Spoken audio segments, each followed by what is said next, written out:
Michelle here from Shell McQuaid TV. We're helping you find ways to move from functioning to flourishing by putting the latest science to the real-world test. Today, I'm very pleased to introduce you to one of my fellow Masters of Applied Positive Psychology classmates, Jeremy McCarthy. Jeremy is the Group Director of Spa for Mandarin Oriental Hotel Group, leading their internationally acclaimed luxury spa division, featuring 44 world-class spa projects open or under development worldwide. Now that's a job I'd like. He has over 20 years' experience operating luxury spas in resort and hotel properties. Jeremy also teaches courses in the online certification program in spa and hospitality management through the University of California. One in particular I'm fascinated by on positive leadership.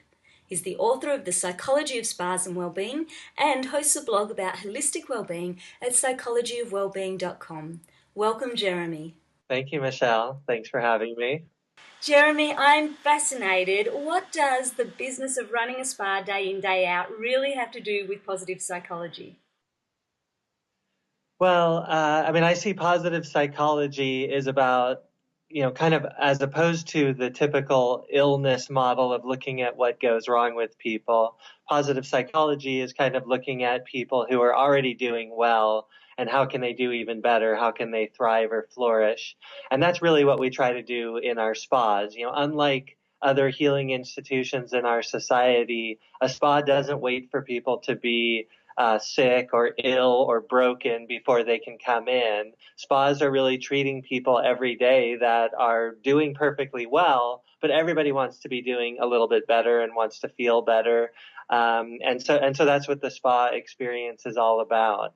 And I also think the psychology aspect is that when people come to a spa, it's not just about feeling better physically. It's really about coming in, having time and space to clear your mind, recharge your batteries from a mental perspective. So spas are really giving people a place to be refreshed mentally, not only physically.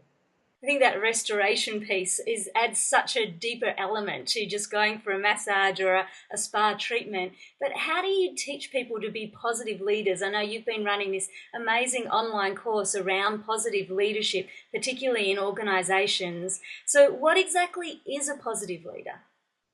Well, I think, most of us, just by default, it's human nature to kind of want to look out for the biggest problems that we're having and fix our weaknesses and try and tackle the biggest obstacles that we have in front of us.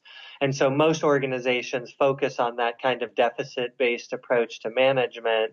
What I teach in my course is more of a positive leadership approach where instead of trying to figure out what are the things that need to be fixed in an organization and how do you overcome your biggest obstacles or your greatest weaknesses, is how do you spend a little bit more time and energy appreciating the positive side of the equation, really focusing on what works in an organization and how do we do more of what works well.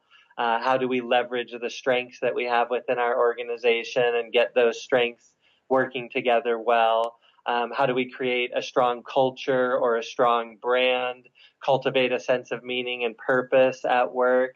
And really, how do we accomplish great things? Because I think everybody comes into work wanting to do something great. You want to be proud of what you accomplish.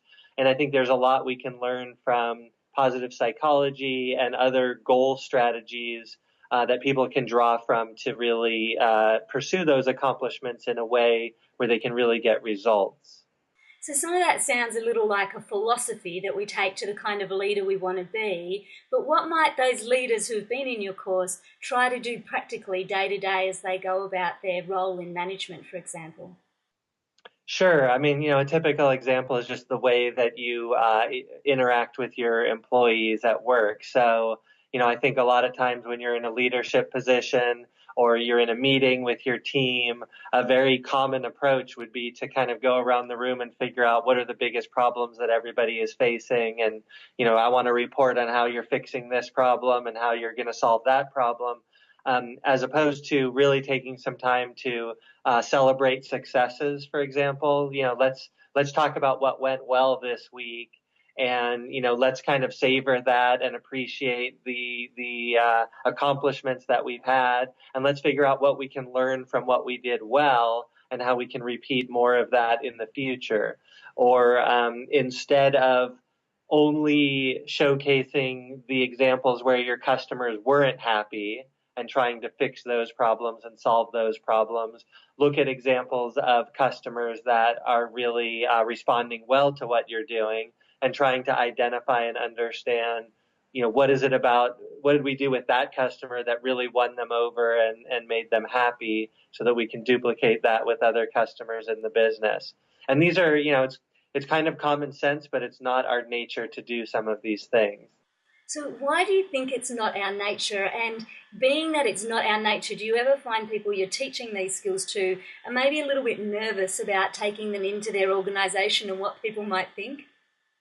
Yeah, I think it's not in our nature because human beings are risk averse. So we want to avoid problems. That's always our priority. And, you can think from an evolutionary standpoint how our species has survived by being wary of threats and by being alert to the problems that are on the horizon. So, and I think there's a healthy amount of I think there's some value to that. In other words, I don't teach. There are some people in the positive psychology realm who would really suggest kind of disregarding the weaknesses and disregarding the obstacles that are ahead of you. That's not what I teach in my course. What I try to teach is a balanced approach to leadership, so that you don't ignore the weaknesses or the challenges or the threats that you have in front of you, but you don't ignore the positive part of the equation either. So it's kind of making sure that you're not forgetting one side or the other, but really spending time learning from both, what could go wrong, but also what you do well. As far as people being, nervous about bringing this into an organization, I've heard a lot of people that kind of express concern about bringing ideas of positive psychology or talking about happiness in the workplace. And, usually it's along the lines of, well, at my company, all they really care about is profit. And if you can't explain how this is going to bring an impact to the bottom line, then nobody's really interested.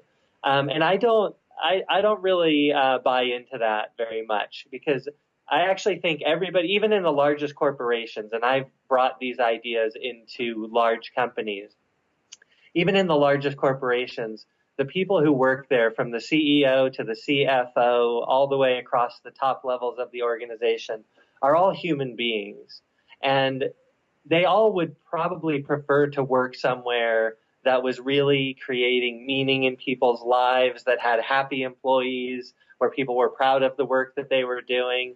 And so I think, yes, it's difficult sometimes to justify huge expenses to create some of these things, but I also don't think you necessarily have to prove that you're going to create a huge profit. If the only benefit is that people are feeling more engaged in their work and feeling like they're accomplishing important things where they're working, I think most businesses recognize that as an important value and something they would want to have for their team.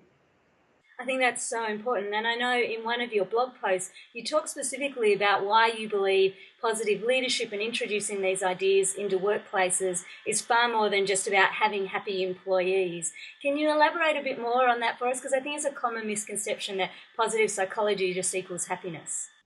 Yeah, I don't, for me, it's not all about just making your employees happy. In fact, one of the things I do with my students is I ask them to think about a time when they really felt like they were doing something very meaningful.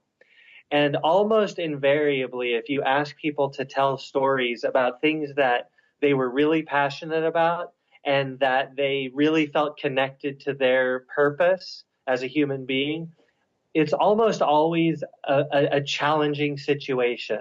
It's something where they had to confront great obstacles and they had to draw on their strengths and their resources to overcome those obstacles, or a group of people had to really pull together because they were going through a very difficult situation, or something really horrible happened and people had to come together and work together in a tragedy kind of a situation to make things better. So people get an incredible sense of meaning and purpose out of work that doesn't always feel good. I talk about Mother Teresa or Gandhi or Martin Luther King and some of these positive leaders in my class. And if you look at the careers of these people, they probably weren't very happy. They had great struggles that they confronted, and they had great obstacles to overcome, but they also had, they probably wouldn't change what they did because they were true to their convictions, and they were doing work that was very meaningful to them. So, I think it's not only about happiness, it's really about doing work that is meaningful. And sometimes meaning comes from dealing with struggle, dealing with difficult emotions, dealing with challenges, and confronting fears and taking on risks and doing things that we might otherwise veer away from. I think that's such an important insight, and I love the way that couples with this idea too about the balancing of the positive and the negative that goes on, because I think that's the reality of most of us in workplaces is some bits are really good and some bits are really challenging, and it doesn't mean that growth and fulfillment and satisfaction can't come from each.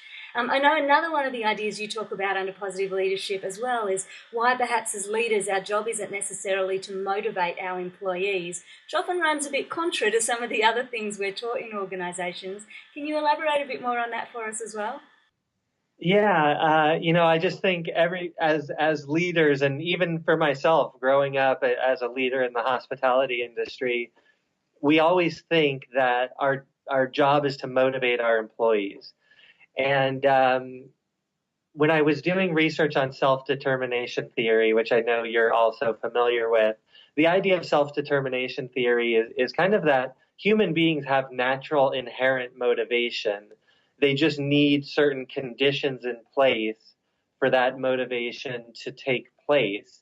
And as I was reading about this, it made me realize that if I think back over my own career, I'm always motivated on day one of a new job, right? And anybody, and when I ask my students this, everybody recognizes that when they start a new job, on the first day, they're motivated. So they don't need their manager to motivate them. And usually what happens is over time, the managers are stripping away the natural motivation that people come to work with. So what I teach in my course is your employees are already motivated. They were motivated on day one. And rather than thinking about how am I going to motivate this employee or these employees, we as leaders need to think about first, what are the things that I might be doing that could be stripping away or jeopardizing or diluting the motivation that my employees already have? And how can I put the right conditions in place so that the natural motivation of my employees will come forth? And drawing from self-determination theory, people need autonomy, so they have to have a certain amount of control over the decisions that get made and over their environment. People need a feeling of competence, so they need to feel like they're using their strengths and that they're good at what they do. And they need to have a feeling of relatedness, so they need to have positive relationships with people around them. And so if you make sure that those three conditions are in place, then people's natural motivation can come out. But we don't have to worry so much about trying to motivate people, because people go to work and they want to be proud of what they do. They want to feel like they're accomplishing something even before the leader comes in and tries to give an inspirational speech or tries to punish them or incentivize them in some other way. I think it should be Management 101. Jeremy, thank you so much for your time today. I think those insights are so helpful for us about how we can apply some of these ideas in workplaces. Thanks, Michelle. It was great. If you'd like to discover more about the psychology of well-being, I highly recommend checking out Jeremy's blog at psychologyofwellbeing.com. Under the tab Positive Leadership on this page, you can also see many of his tips on being a positive leader and check out a recent webinar that he ran on the topic.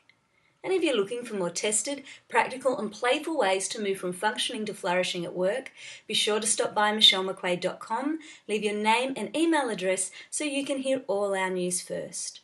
Remember, you are good enough, so don't be afraid to let your light shine. Until next time, take care.